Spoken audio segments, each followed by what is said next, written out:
একটা চাউমিন দিবেন, fried rice দিবেন, পাস্তা দিবেন,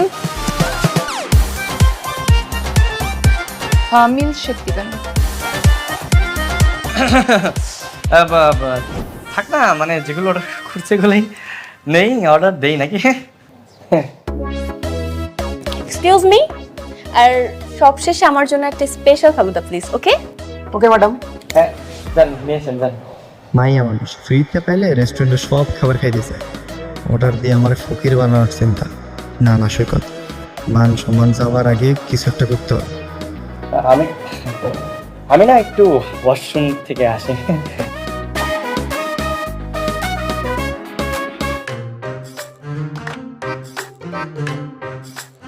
আমার বাঁচান ভাই, অনেক বড় বিপদ হয়ে গেছে।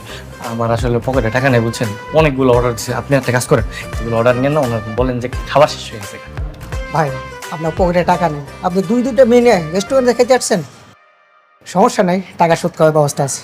আপনি আমার সাথে চলেন, থালা বাসন ধুয়ে দেবেন, তেলে টাকা পরিশোধ হয়ে যাবে।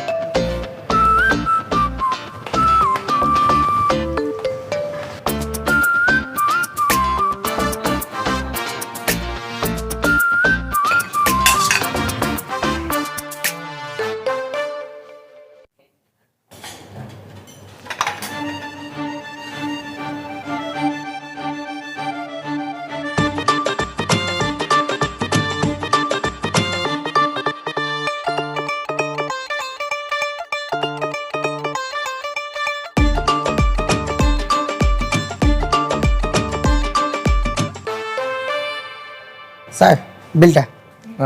বিল কত হয়েছে? 3360 টাকা। এত টাকা বিল কিভাবে হইলো? স্যার লেখা আছে সব কিছু, দেখেন। তোমাকে না অনেক সুন্দর লাগতেছে, আমি যখনই তোমার দিকে তাকাই একদম মুগ্ধ হয়ে যাচ্ছি। টাকা নেই তাই তো? খুব তো ভাব ধরে বসেছিল, দুলাভাই ডাক শুনে সব ভুলে গিয়েছিলেন। হ্যাঁ, এতগুলো খাবার অর্ডার করেছো কেন? দাও এখন বিল দাও। তুমি বিলটা দিয়ে দাও না, মানে একটু হেল্প করো, তোমার থেকে টাকা ধার নিলাম, আমি চাকরি পেলে তোমাকে টাকাটা দিয়ে দিব, কোনো সমস্যা নেই। মা, মা, বাবা কোথায় তোমরা? বাবা, কি ব্যাপারটা কি? এত চিৎকার করছিস কেন? কি হয়েছে কি? এই তুই ওর হাত ধরে আছিস কেন? বাবা, তোমার বন্ধুর ছেলে আজকে আমার মান সম্মান সবকিছু নষ্ট করে ফেলেছে। আজকের পর থেকে ওকে আমার সাথে কখনো বাইরে পাঠাবা না। আরে কি হয়েছে সেটা বলবি তো? কি হওয়ার বাকি আছে মা? রেস্টুরেন্টে গিয়েছে, এক গাদা খাবার অর্ডার করেছে। বিল যেহেতু দিতে পারবে না, এতগুলো খাবার অর্ডার করবে কেন?